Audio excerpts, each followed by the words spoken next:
वही किया जो देश के किसान चाहते थे। क्योंकि किसान के हित के खिलाफ है। पहले उन्होंने जमीन हड़पने की कोशिश की, अब उनकी कृषि हड़पने की कोशिश हो रही है। किसानों के साथ अन्याय हो रहा था, शोषण हो रहा था, उनको आज़ादी दिलाने का काम नरेंद्र मोदी की सरकार ने उनके नेतृत्व में किया है। शायद आज सबसे अधिक अंधकारमय और काला दिन जो हमारी विपक्षी पार्टी है वो किसान विरोधी है। हमेशा जो भी वायदा करते हैं वो वायदा खिलाफी करते हैं। पहले भी कितने वायदे किए थे, मैं कितने गिनवा सकता हूँ।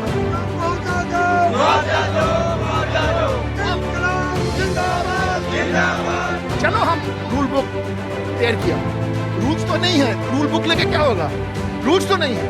बहुत अपमानित है, बहुत अपमानित है। पश्चिम बंगाल का लोग इसका जवाब देगा। सरकार पूंजीपतियों के हाथ देश की किसानी को बेचने की जिद पर अड़ी रही। तो किसान जो हैं वो सड़क पर हैं और संसद में हंगामा। नमस्कार, मैं हूं नगमा और आप देख रहे हैं हम लोग। क्यों कोई कह रहा है कि ये बिल ऐतिहासिक है और क्यों कुछ लोग कह रहे हैं कि ये किसानों का डेथ वारंट है, ये हम समझने की कोशिश करेंगे आज हम लोग में। कृषि से जुड़े ये बिल जो हैं संसद में पास हो गए हैं और इस दौरान बाहरी हंगामा देखा गया, लेकिन देश के कई हिस्सों में इसी बिल को लेकर किसान सड़कों पर हैं और जो विरोध हो रहा है उसकी वजह क्या है, पहले ये देख लेते हैं हम इस ग्राफिक्स के जरिए कि दरअसल किसान इसका जो विरोध कर रहे हैं वो क्यों है विरोध। तो बात यह है कि अगर मंडियां खत्म हुई तो किसानों को परेशानी बढ़ेगी, ये कहा जा रहा है। किसानों को न्यूनतम समर्थन मूल्य नहीं मिल पाएगा, ये विरोध की एक वजह है। हालांकि सरकार कह रही है बार बार कि एमएसपी बनी रहेगी। निजी कंपनियां किसानों का शोषण कर सकती हैं, व्यापारी फसलों की जमाखोरी कर सकते हैं, बाजार में अस्थिरता बढ़ेगी, महंगाई बढ़ेगी और डर है कि एफसीआई अब राज्य की मंडियों से खरीद नहीं कर पाएगा। किसान नहीं, बाजार के लिए ये विधेयक है, ऐसा आरोप लग रहा है।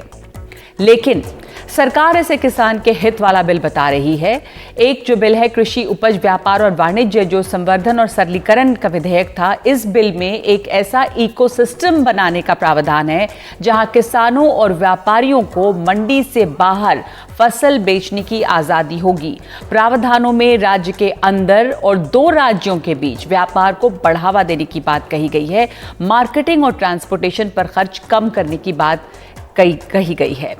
दूसरा एक आवश्यक वस्तु विधेयक भी था जिसमें अनाज, दलहन, तिलहन, खाद्य तेल, प्याज, आलू आवश्यक वस्तुओं की सूची से हटाने का प्रावधान है। किसान संगठनों का आरोप है कि नए कानून के लागू होते ही कृषि क्षेत्र भी पूंजीपतियों या कॉर्पोरेट घरानों के हाथों में चला जाएगा और इसका नुकसान किसानों को होगा। प्रधानमंत्री मोदी ने इसकी खूब तारीफ की है और ट्वीट करके ये कहा है कि भारत के कृषि इतिहास में आज का दिन मील का पत्थर है। संसद में अहम विधेयकों के पारित होने पर मैं मेहनती अन्नदाताओं को बधाई देता हूं। ये न सिर्फ कृषि क्षेत्र में आमूल चूल परिवर्तन लाएगा बल्कि इससे करोड़ों किसान सशक्त होंगे। तो सवाल है कि जब प्रधानमंत्री ये भरोसा दे रहे हैं कि करोड़ों किसान सशक्त होंगे तो क्यों ये किसान सड़कों पर हैं। हमारे साथ इस वक्त हम लोग में मौजूद हैं नरेंद्र सिंह तोमर, जो कृषि मंत्री हैं। बहुत बहुत स्वागत है आपका नरेंद्र सिंह तोमर। आप ये कह रहे हैं कि आपने खुद भी कहा है कि ये बिल जो है ये ऐतिहासिक है और ये किसानों की जिंदगी को बदल देगा। विपक्ष का कहना है कि किसानों का डेथ वारंट है, तो समझाइए कि किस तरह से ये किसानों की जिंदगी को बदल रहा है। नगमा जी, निश्चित रूप से जो कृषि सुधार बिल हैं ये दोनों के दोनों अपने आप में ऐतिहासिक हैं।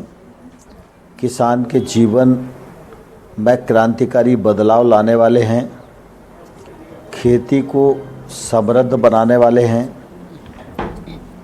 बिचौलियों को समाप्त करने वाले हैं और हमारा किसान अंतर्राज्यीय और अंतर्राष्ट्रीय व्यापार में खुद जुड़ सके इसकी स्वतंत्रता देने वाले हैं। पहले किसान इस बात के लिए बाध्य था कि वह अपना उत्पादन मंडी में ले जाए, दिन भर खड़ा रहे और कुछ लाइसेंसी व्यापारी उसके उत्पादन का मोल भाव करें, मोल भाव उसको पसंद हो अथवा न हो, शाम को विवश होकर उसको उस भाव पर अपना उत्पादन बेचने के लिए मजबूर होना पड़ता था। इतिहास इस बात का साक्षी है कि खेती और किसानी को फायदे में लाने के लिए, एग्रीकल्चर ग्रोथ को बढ़ाने के लिए और किसान की माली हालत सुधारने के लिए जितने भी चिंतकों ने विचार किया, सभी चिंतकों ने और सभी नेताओं ने, जिसमें स्वामीनाथन साहब का भी नाम शामिल है, जिसमें शरद पवार साहब का भी नाम शामिल है, जिसमें पूर्व प्रधानमंत्री मनमोहन सिंह जी का भी नाम शामिल है, जिसमें कांग्रेस पार्टी भी शामिल है, सब लोग कहने को इस बात की रिकमेंडेशन करते रहे, लेकिन यूपीए सरकार कभी भी इस बात की हिम्मत नहीं कर पाई कि वो इस प्रकार के रिफॉर्म कर सके। मैं गर्व के साथ ये कह सकता हूँ कि प्रधानमंत्री नरेंद्र मोदी जी ने ये हिम्मत दिखाई और इन कानून को लेकर आए। अब इस विधेयक के माध्यम से किसान मंडी जाने को बाध्य नहीं है। अब इस विधेयक के माध्यम से किसान अपने घर से, अपने खेत से, अपने वेयर हाउस से किसी भी व्यक्ति को किसी भी राज्य में और अपनी कीमत की शर्त पर अपना उत्पादन बेचने के लिए स्वतंत्र होगा। तो आप जो बता रहे हैं कि किसान स्वतंत्र होगा अपना उत्पाद बेचने के लिए, किसानों को आज़ादी एक तरह से मिल रही है। अगर सब कुछ इतना अच्छा हो जाएगा किसान के लिए, बहुत कुछ बदलाव की ज़रूरत है, ये हम मानते हैं, लेकिन किसानों को अगर इतनी आज़ादी मिल रही है और उनकी बेहतरी है इसमें, तो फिर क्यों पंजाब से लेकर हरियाणा, उत्तर प्रदेश, तमाम जगह पर किसान सड़कों पर हैं? अगर कॉम्पिटिटिव प्राइस पर वो अपना माल बेच सकेंगे, उनका मुनाफा होता है, तो उन्हें खुश होना चाहिए। मैं समझता हूँ किसान इस बात को सने सने समझ जाएगा। कुछ लोगों ने अपनी राजनीति के लिए किसानों के भीतर भ्रम फैलाने का ये असफल प्रयत्न किया है, क्योंकि कांग्रेस को ये लगता था अगर इतना बड़ा रिफॉर्म मोदी जी के नेतृत्व में हो जाएगा तो देश का किसान और ताकत से मोदी जी के पीछे खड़ा हो जाएगा। इससे भयभीत होकर किसानों ने इन बिलों के पीछे कुत्सित राजनीति की है, जिसकी सजा समझ आने पर पंजाब और हरियाणा के किसान भी फिर से कांग्रेस को देने वाले हैं। तो कांग्रेस को आप कह रहे हैं कि किसान सजा दे देंगे, लेकिन आपने अभी भी ये कहा था कि ये जो बिल है इसको यूपीए भी लाना चाहती थी। अब यूपीए भी अपने समय पे ये लाना चाहती थी, पर उसमें वो उतनी मजबूत सरकार नहीं थी। बहरहाल अब जो विरोध हो रहा है, आपको क्या लगता है कि विपक्ष इसमें किस तरह के बदलाव चाहता था? ये आप लोग जिस स्वरूप में इस बिल को लेकर आए हैं, उससे लगता है कि किसान और असुरक्षित हो गया है। क्या सुधार या क्या बदलाव की ऐसी मांग थी, या क्या उस समय यूपीए कर रहा था जिससे आपने अलग किया है कि अब वो इस पर इतना हंगामा कर रहे हैं? नगमा जी, लोकसभा और राज्यसभा का आजकल सीधा प्रसारण होता है। आज राज्यसभा में जब बिल चर्चा में था तो बहुत सारे पक्ष और प्रतिपक्ष के सदस्यों ने अपनी बात रखी, और ये परंपरा है कि जब सारे सदस्य अपनी बात को पूरा कर लेते हैं तो मंत्री को जवाब के लिए चेयर से आदेश होता है कि अब सरकार अपना जवाब रखे। जब मुझे डिप्टी चेयरमैन साहब ने बुलाया, इसका मतलब है कि सारे सदस्यों ने अपनी बात रख ली। दूसरी बात, आज लाइव प्रसारण में भी देखा होगा, प्रतिपक्ष के किसी सदस्य ने बिल के किसी प्रावधान पर कोई टिप्पणी नहीं की। तो आप कह रहे हैं कि कोई भी बिल के प्रावधान पर टिप्पणी नहीं हुई, यानी कि एक हंगामा रहा सिर्फ विपक्ष की तरफ से और कोई सकारात्मक टिप्पणी या विरोध नहीं किया गया विपक्ष के सुझाव को। लेकिन अगर कोई सकारात्मक सुझाव आता तो आप लोग मानने के लिए तैयार थे? कोई एमएसपी पर संदेह व्यक्त करता रहा, कोई तानाशाही राजनीति की बात करता रहा, कोई किसान के आंदोलन की बात करता रहा, कोई किसानों का डेथ वारंट कहता रहा। लेकिन बिल में क्या है और बिल में क्या गलत है, मैं प्रतिपक्ष के सदस्यों से पूछना चाहता हूं कि अगर सिलेक्ट कमेटी में भी भेज देते तो आप क्या सुधार करने वाले थे? जो सुधार आपको दिखता था वो हाउस में आपको पेश तो करना चाहिए था। और आपने सुना होगा कि जब मैंने राज्यसभा में अपना भाषण शुरू किया तो मैंने यहीं से शुरू किया कि मुझे लगता था कि उच्च सदन में आए हैं तो कुछ ऐसे विचार आएंगे जिन विचारों को सुनकर सरकार उन पर मनन और विचार करने के लिए बाध्य होगी। लेकिन सभी सदस्यों ने सिर्फ अपना राजनीतिक नज़रिया पेश किया है, बिल पर अपना कोई नज़रिया पेश नहीं किया, इसलिए जवाब देना मेरे लिए आसान हो गया है। तो अगर बिल पर कोई टिप्पणी करेंगे, प्रावधान पर कोई टिप्पणी करेंगे, आज किसान पर उसकी उपज बेचने पर कोई टैक्स नहीं लगेगा, इसमें किसी का क्या विरोध होना चाहिए? अगर टैक्स नहीं लगेगा तो इसका फ़ायदा किसान को मिलेगा कि नहीं मिलेगा? अभी किसान को अपने घर से मंडी आना पड़ता है तो उसको परिवहन का खर्च उठाना पड़ता है, औने पौने दाम पर फसल बेचना पड़ती है। अब वो अपने घर से ही फसल बेच सकेगा तो उसका लॉजिस्टिक का खर्च बचेगा कि नहीं बचेगा? इसमें किसान का फ़ायदा होगा कि नहीं होगा? अभी तक एपीएमसी का कोई भी कानून ऐसा नहीं किसी राज्य में जो किसान को 3 दिन के अंदर पेमेंट करने की गारंटी देता हो। ये विधेयक किसान को 3 दिन में पेमेंट करा देगा, इसमें किसी को क्या आपत्ति होनी चाहिए? बिचौलियों की समाप्ति हो जाएगी, इसमें किसी को क्या आपत्ति होनी चाहिए? क्यों आप कह रहे हैं कि बिचौलियों की समाप्ति हो जाएगी, किसान सुरक्षित हो जाएंगे, आपत्ति नहीं होनी चाहिए, पर आपत्ति यही है क्योंकि संशय है कि किसान और असुरक्षित हो रहे हैं, खास करके जो छोटे किसान हैं। तो कह रहे हैं कि एक राज्य से दूसरे राज्य जाके अपना सामान, अपना उत्पाद बेचेंगे, पर कुछ ऐसे किसान हैं जो कि एक राज्य में एक ज़िले से दूसरे ज़िले नहीं जाते हैं, वो कहाँ जा पाएंगे? वो जो छोटे किसान हैं वो असुरक्षित हैं और डर यही है, संशय यही है कि पूंजीपति हावी हो जाएंगे, कमर्शलाइजेशन इसका होगा। एमएसपी बार बार सरकार कह रही कि ख़त्म नहीं होगी, पर यह संशय है कि जो मंडी के बाहर बिकता है उसमें कैसे इंश्योर होगी एमएसपी? मैं आपके माध्यम से देश भर के किसानों को कहना चाहता हूं, एमएसपी थी, एमएसपी है और एमएसपी रहेगी। खरीफ की एमएसपी घोषित है, अक्टूबर में फसल आएगी, एफसीआई उसकी खरीद करना प्रारंभ कर देगी। जहां तक राहुल गांधी के ट्वीट का सवाल है तो मैं उस पर बहुत कोई टिप्पणी करना नहीं चाहता हूं, क्योंकि राहुल गांधी का ही नेतृत्व है जो कांग्रेस को इस रसाताल में ले गया है। और आज भी जो कांग्रेस एक्ट कर रही है और जिस प्रकार का कृत्य कांग्रेस ने आज हाउस में किया, उससे ये बात और पुष्ट हो गई कि आपातकाल के जो काले कानून से कांग्रेस ने आज तक कोई सबक लिया नहीं है। और मैं आपके माध्यम से कांग्रेस के लोगों को कहना चाहता हूं कि जो नग्नता दिखाई वो कांग्रेस के लोगों ने दिखाई, जो नग्नता दिखाई वो आप पार्टी के लोगों ने दिखाई, जो नग्नता दिखाई तृणमूल कांग्रेस के लोगों ने दिखाई।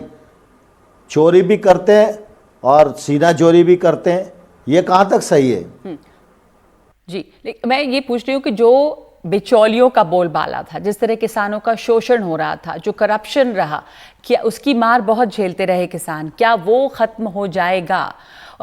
ये जो पूरा एक मिडिल मैन का सिस्टम था, बिचौलियों को ये खत्म नहीं करेगा, बिचौलियों के शोषण को खत्म करेगा।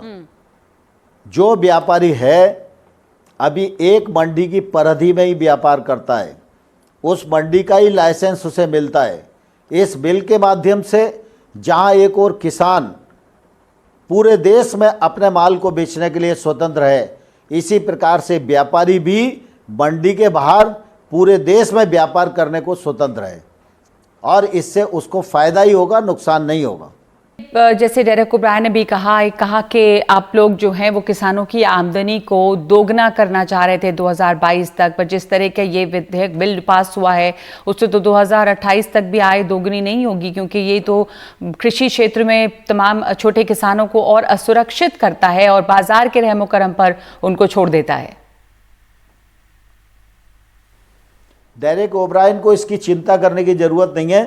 जब 2022 आएगा तो डेरेक ओब्रायन को मैं जवाब दूंगा कि किसान की आमदनी दोगुनी हुई कि नहीं हुई।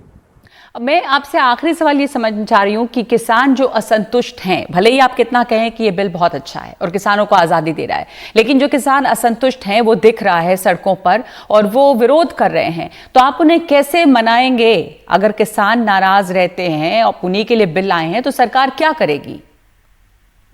मुझे विश्वास है कि किसान विधेयक की भावनाओं को समझेंगे, सरकार की भावनाओं को समझेंगे। ये बिल किसान के हित में है, यह हम उनको समझाने में सफल होंगे। अभी कांग्रेस के लोग और कुछ निजी स्वार्थ वाले लोग इस पूरी मुहिम के पीछे हैं और अब ये बिल पास हो गया है, हम उनको समझाने का प्रयत्न करेंगे।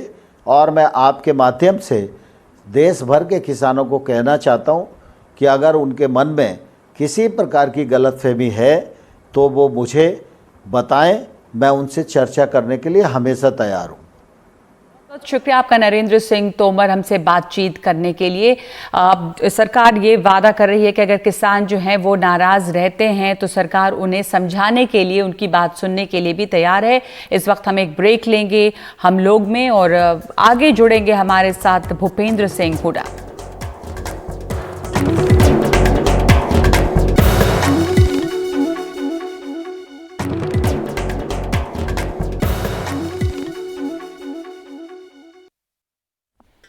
तो किसान बिल पर देश में कई जगह विरोध प्रदर्शन हो रहे हैं और किसान खुद सड़कों पर हैं। इसके अलावा संसद में आज हंगामा हुआ विपक्ष की तरफ से और काफ़ी हंगामे के बावजूद बिल तो पास हो गए हैं, पर इसको बताया जा रहा है कि लोकतंत्र की एक तरह से हत्या हुई है। सरकार इसे ऐतिहासिक बताती है, विपक्ष का कहना है कि ये किसानों को असुरक्षित बताता है और पूंजीवादियों के हवाले कर रहा है देश के कृषि को। हमारे साथ जुड़ रहे हैं इस वक्त भूपेंद्र सिंह हुड्डा, जो कि पूर्व सीएम है हरियाणा के और हरियाणा में खुद इतना विरोध प्रदर्शन देखा गया है। भूपेंद्र सिंह हुड्डा, आप लोगों को बिल से क्या आपत्ति है या किस तरह के बदलाव इसमें चाहिए? क्योंकि इसको ऐतिहासिक कदम बताया जा रहा है कृषि क्षेत्र में सरकार द्वारा, लेकिन क्या आप एग्जैक्ट वो पॉइंट्स बता सकेंगे जो आपको इसमें गड़बड़ लग रही है बात?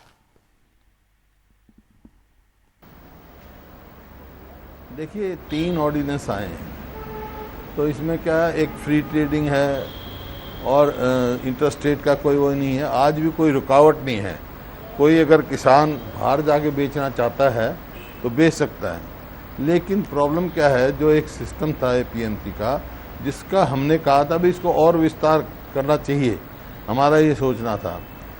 किसान को जो मंडी में लेके आता था वो उसकी जो लॉजिस्टिक प्रोवाइड करता था, आड़ती सफाई कराता था और कराता था। अब सीधा जो मंडी से बाहर लेंगे उसमें टैक्स देना पड़ता था, आपको मंडी टैक्स देना पड़ता था। किसान पे नहीं लगता था वो मंडी टैक्स, क्योंकि वो जो खरीदार पे लगता था। अब जो बाहर से कोई खरीदेगा उसके ऊपर कोई टैक्स नहीं है, ना उस पर एमएसपी लागू है मंडी से बाहर। तो अब तो ये तो कह रहे हैं कि हम एमएसपी देंगे, ठीक है, मंडी में तो एमएसपी देंगे, लेकिन मंडी से बाहर जो खरीद होगी उसकी एमएसपी की गारंटी नहीं मिल रही। इसका मतलब क्या होगा? इसका मतलब ये होगा किसान को डिस्ट्रेस सेल करना पड़ेगा। जैसे मैं ये कह रहा हूँ, अब जो है किसान की फसल आई है, जैसे आप देख रहे हैं, मैं आपको ये दिखा रहा हूँ, मंडियों में कौड़ियों के भाव खरीदा जा रहा है किसानों का पीला सोना। सरकार मौन, ये हरियाणा की है, क्योंकि खरीद करेंगे 25 तारीख से शुरू और फसल आ गई 1 तारीख को। इस प्रकार से 25 दिन तक छोटा किसान जो 1 एकड़ का या 2 एकड़ का किसान है, उसके पास स्टोरेज कैपेसिटी नहीं है, वो तो मंडी में रख देता था, तो वो तो मतलब डिस्ट्रेस सेल में जाएगा।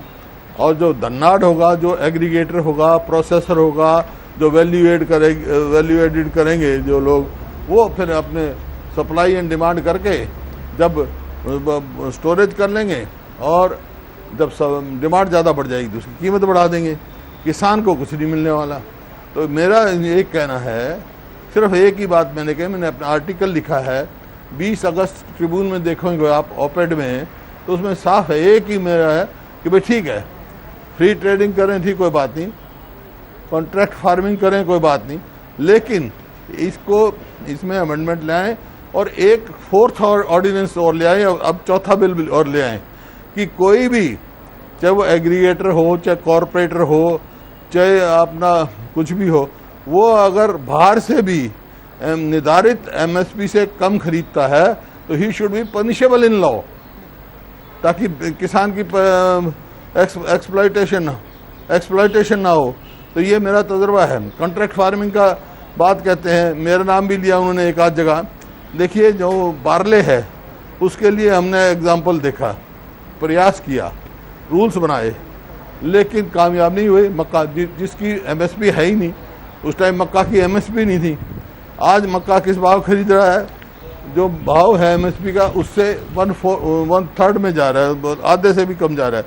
अभी तो 1100 रुपये में खरीदा जा रहा है ये धान। ये मैं आपको दिखा रहा हूँ, 1500 में धान 1700 से 2000 रुपये, तो मोटी धान 1100 रुपये में खरीद की जा रही है।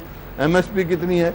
इस प्रकार से किसान को जो है वो तकलीफ है। बल्कि नगमा जी, जो इन्होंने वायदा किया था अपने मैनिफेस्टो में, वो स्वामीनाथन का C2 फार्मूला किया था।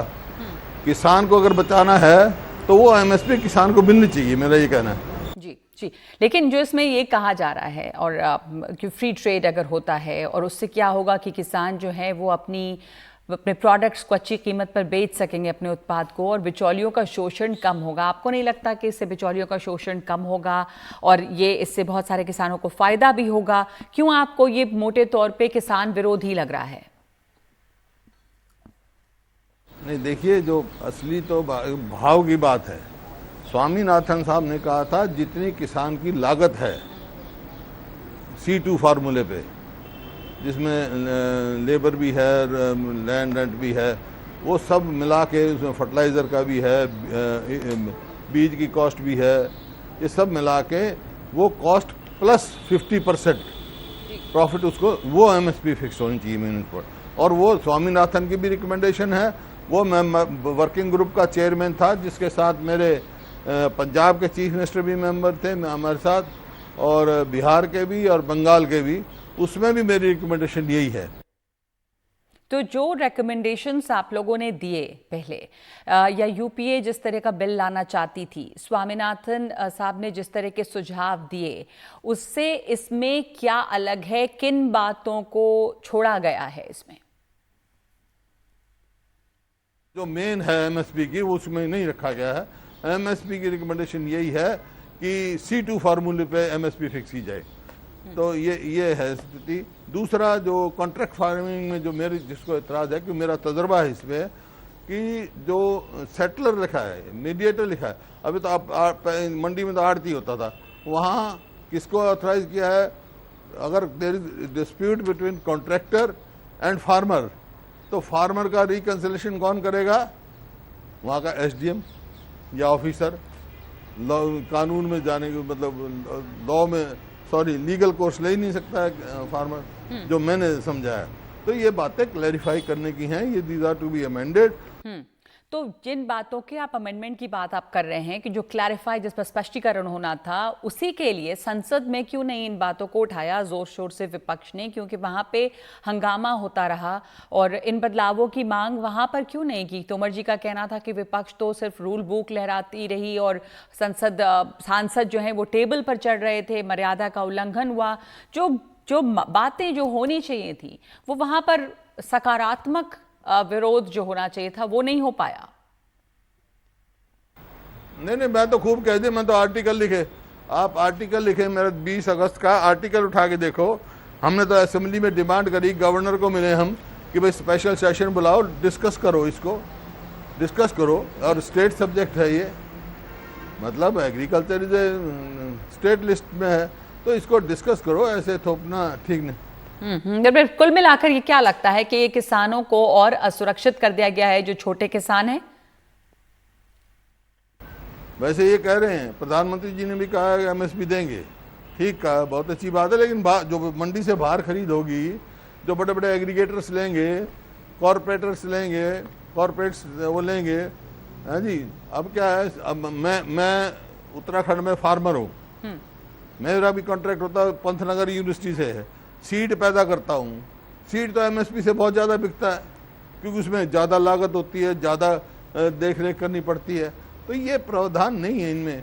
और आज दूसरी ये कह रहे हैं मंडी जो अगर बाहर सस्ता बिके तो मंडी में आके ले लो, वो तो आज भी है।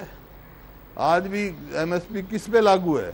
जब कोई फसल एमएसपी से नीचे आती है, एमएसपी नहीं बिकती है, जब भी तो एमएसपी पे लेने आता है किसान, नहीं तो अगर ज़्यादा भाव मिले तो आज भी है, आज कोई पाबंदी नहीं है। पर हुड्डा साहब, आपको नहीं लगता कि एपीएमसी को तो हटाने की, बदलने की बहुत पहले से मांग थी, पुराना काफ़ी रहा, बदलाव होना ही चाहिए, लेकिन किस तरह से ये बदलाव होने चाहिए थे? या बिचौलियों के का जो शोषण था उसको भी ख़त्म होना चाहिए और छोटे किसान भी सुरक्षित रहें, ये भी सुनिश्चित करना चाहिए। तो जिस तरह ये बिल आया है उसमें आपको लग रहा है कि गड़बड़ी है? नहीं, बदलाव ठीक होना चाहिए। नहीं, बदलाव की तो हमारी भी थी, बदलाव होना चाहिए, इसको और व्यापक और विस्तार करना चाहिए इसका। अब काफ़ी दूर से मतलब मंडी में लेके आना पड़ता है, जगह जगह मंडी बनाए जाएं, जैसे हरियाणा पंजाब में इंफ्रास्ट्रक्चर बहुत अच्छा है, बहुत काफ़ी जगह मंडी बनी हुई है, शायद और प्रदेशों में इतना नहीं है। तो किसान की सहूलियत के लिए इसका एक्सपेंशन जरूर होना चाहिए, इसमें कोई कमी है उसमें अमेंडमेंट लाना चाहिए।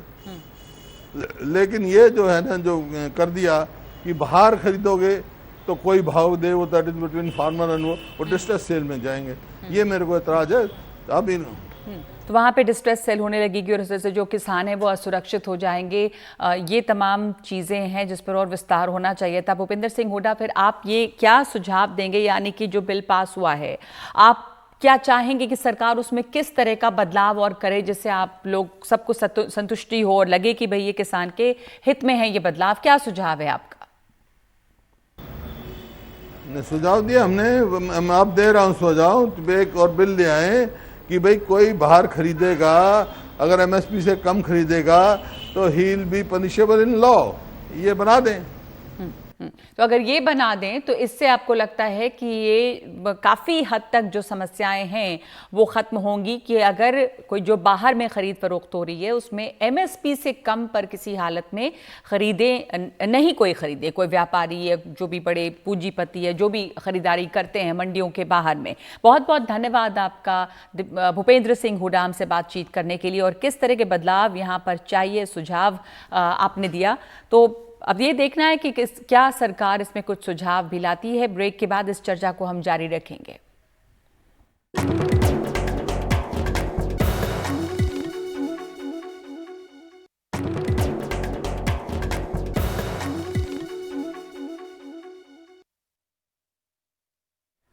तो हम चर्चा कर रहे हैं कृषि बिल पे, और हमारे साथ इस वक्त मौजूद हैं सुनील भराला जो बीजेपी के लीडर हैं, सुनील जाखड़ स्पोक्सपर्सन हैं कांग्रेस के, और भगवंत मान जो आम आदमी पार्टी से हैं।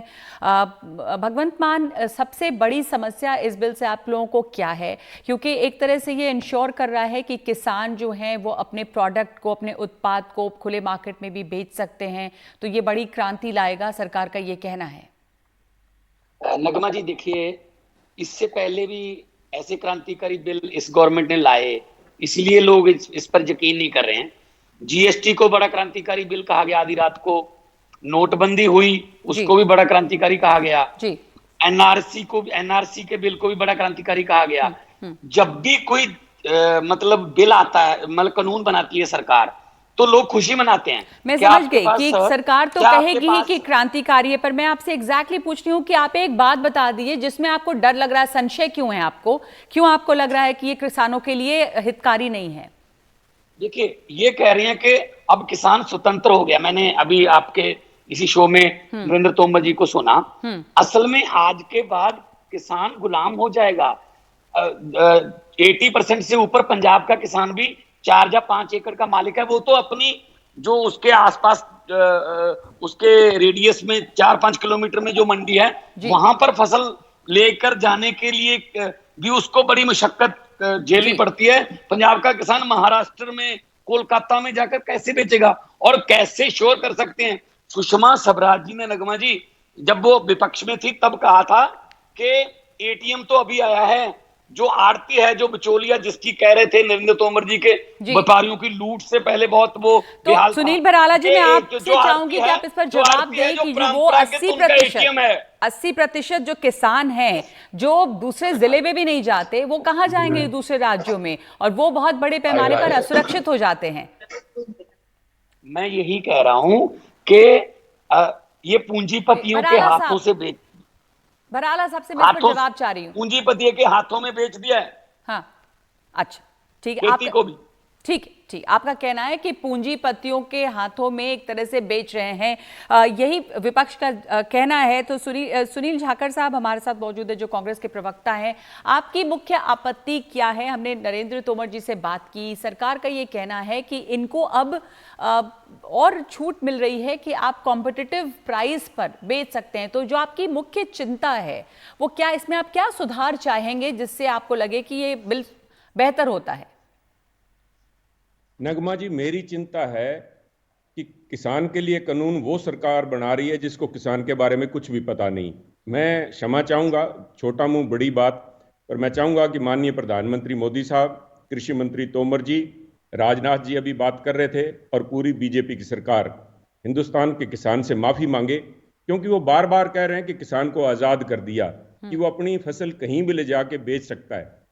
नगमा जी, किसान कभी भी बंदिश में नहीं था, किसान को आज भी आजादी है। मैं अपने किनो जो है कलकत्ता जाके बेचता हूं। कब्जे में नहीं था, वो कह रहे हैं कि बिचौलियों से एक तरह से आजादी मिल रही है। कह रहे हैं कि वो कहीं भी आप उनकी बात, मैंने बड़े गौर से सारों की बातें सुनी है, वो कह रहे थे कि किसान अपने मंडी से बाहर जाके नहीं बेच सकता, अपने जिले से बाहर नहीं बेच सकता, प्रांत से बाहर नहीं बेच सकता, किसान कहीं भी बेच सकता था। ये तो इनकी समझ का एक, मैं समझता हूं, लोगों के सामने प्रगटावा है कि वो लोग किसान की बात कर रहे हैं जिन्हें किसान का पता नहीं। दूसरी बात, जो आप आज़ादी देने की बात कर रहे हैं, आपने कहा कि अब किसान के पास जाके उसको वहां से, उसके खेत से या कहीं से भी प्राइवेट व्यापारी खरीद सकेगा। अभी आपसे पहले हुड्डा साहब बात कर रहे थे, मुझे आज इस बात को देख के चिंता हो रही होगी कि आज चौधरी छोटू राम की आत्मा आज दुख मना रही होगी, क्योंकि 1939 के अंदर, नगमा जी नोट करें क्योंकि ये बातें बराला साहब बैठे हैं, जवाब देंगे जी। 1939 के अंदर सर छोटू राम ने Punjab agriculture produce market act लाए के आए थे, और उसके लाने का कारण ये था कि जो व्यापारी था खेत से जाके किसान से उठा रहा था बिना किसी कंपटीशन के। बराला साहब आप जवाब देंगे? एक बार, क्योंकि सुनील झाकड़ साहब ये भी कह रहे हैं कि आप लोगों को तो माफी मांगनी चाहिए किसानों से। बराला साहब देखिए, मैंने अभी जाखड़ साहब को सुना है। जाखड़ साहब किसान नेता हैं, किसानों के बीच के आदमी हैं, लेकिन हमने भी किसानी की है, किसानी अभी हो रही है और किसान के पुत्र हैं। ये बिल जो आया है, ये वास्तव में ये राजनीति करने का बिल नहीं है, ये तो किसानों में खुशी है आज, और पूरे भारत के किसान खुशहाल है। जो जाखड़ साहब पूछ रहे थे, और दूसरे जो पहले, उसके पहले जो भगवंत मान कह रहे थे कि वो उन छोटे किसानों का क्या होगा। जाखड़ साहब का ही मैं उत्तर दे रहा हूँ। आप सुनिए नगमा जी, आपको सुनना तो होगा ही, पूरा उत्तर मैं दे रहा हूँ उनका ही। दीजिए। किसान को अपनी फसल बेचने का, बिचौलियों के साथ काम करने का जाखड़ साहब बहुत भली भांति जानते हैं इस बात। इनका उनसे पाला पड़ता है, और हमने ये चीज देखी है। अभी कहा जाखड़ जी ने कि अब पहले भी किसान बेचे आते थे, पहले पुलिस पकड़ लिया थे, छुटाने में हमें कई हफ्ते लग जाया करते थे उनको, और जाखड़ साहब भी सिफारिश लेकर आए करते थे इस बात की कि भाई किसान को वहां पकड़ लिया, किसानों की सरकार, किसान के विरोधी सरकार है ये। तमाम राज्यों में शिकायतें थी, बॉर्डरों पे शिकायत थी, जिलों के बॉर्डरों पे शिकायतें थी, हर जगह शिकायतें थी ये। और किसानों का काम, पुलिस इस काम को, उसका दुरुपयोग होता था पूरी तरीके से। जैसे वो अपना ट्रैक्टर ट्राली में भर के अपना फसल को ले जाया करता था, वो तिरपाल से ढक लिया करता था, लुक्के से जाया करता था, बाएं रास्ते से काटता था, चोर रास्ते से निकालता था। और जब किसान पकड़ में फिर भी आता था तो फिर वहां उसके साथ उगाही होती थी, वसूली होती थी, उसे रिश्वत भ्रष्टाचार करनी पड़ती थी। क्या आपके सवाल का जवाब मिला? बिल्कुल नहीं। मैं बराड़ा साहब से पूछना चाहूंगा कि चौधरी छोटू राम ने जो बिल लेके आए थे उसकी भावना, उसका इंटेंट क्या था? उन्होंने इसलिए मंडीकरण की बात की कि मंडियों में आके वहां पे कंपटीशन हो और अकेला व्यापारी जाके उसको लूटने की छूट ना हो। आज जो नगमा जी किया गया है वो छूट दी गई है, व्यापारी को छूट दी गई है किसान को लूटने की। और जो हमारा छोटू राम का बिल था उसमें एकमात्र अभिप्राय था कि साहूकार जो जाके किसान को लूट रहा था उस पर नकेल डाली जाए, उसको ही शुड बी रेगुलेटेड। उस रेगुलेशन को खत्म करके क्या साहूकार पर नकेल लगती है इससे? देखिए क्या है कि बिचौलिया, अभी इस बात का जाखड़ साहब भी जानते हैं, जब उस समय तो किसान अपने खेत का जो फसल थी, चाहे वो अनाज था, गेहूं, चाहे वो चावल है, धान, चाहे वो गन्ने का मामला है, चाहे अन्य फसलें हैं, जैसे मान लो कहीं कटाई का काम है, कहीं अन्य अलग अलग राज्यों में अलग अलग किसानों की फसलें हैं। अभी हम पश्चिमी उत्तर प्रदेश, हरियाणा जहां जाकर साहब रहते हैं वहां गन्ने की जवाब नहीं दे रहे कि क्या साहूकारों पर इससे रोक लग पाएगी? क्या बिचौलियों के चंगुल से किसान बचेंगे? पूरी तरीके से बिल्कुल लगेगी नहीं, लग गई है उनके पास। हमारे पास समय देखिए क्या है कि कारण क्या है, पूछना चाह रहे थे इस पे। नगमा जी विषय ये रहेगा कि जब किसान अपनी फसल लेकर के जाएगा, मुझे ये बता दीजिए कि आप इस बिल में नरेंद्र तोमर जी अभी कह के गए हैं एमएसपी थी, है, रहेगी, लोकसभा में भी कहा, इस बिल के किसी भी क्लॉज में एमएसपी की गारंटी दी गई है क्या? बिल्कुल नहीं दी गई है। ये लोकतंत्र की हत्या आज राज्यसभा में अल्पमत में होते हुए भी ध्वनि मत से पास कराया गया। अब मैं आपके जरिए महामहिम राष्ट्रपति जी से आग्रह करूंगा, कृपया किसानों के इस डेथ वारंट पर साइन मत कीजिए, कृपया करोड़ों किसानों की जिंदगी बचा लीजिए महामहिम राष्ट्रपति जी। बहुत बहुत धन्यवाद आप तीनों का। इसके साथ इस समय हमें यहाँ पर ये बहस रोकनी पड़ेगी। ये बड़ी बात है कि अगर एमएसपी की बात बार बार की जा रही है तो बिल में क्यों नहीं इसके बारे में चर्चा की गई है। एक ब्रेक ले रहे हैं हम अभी।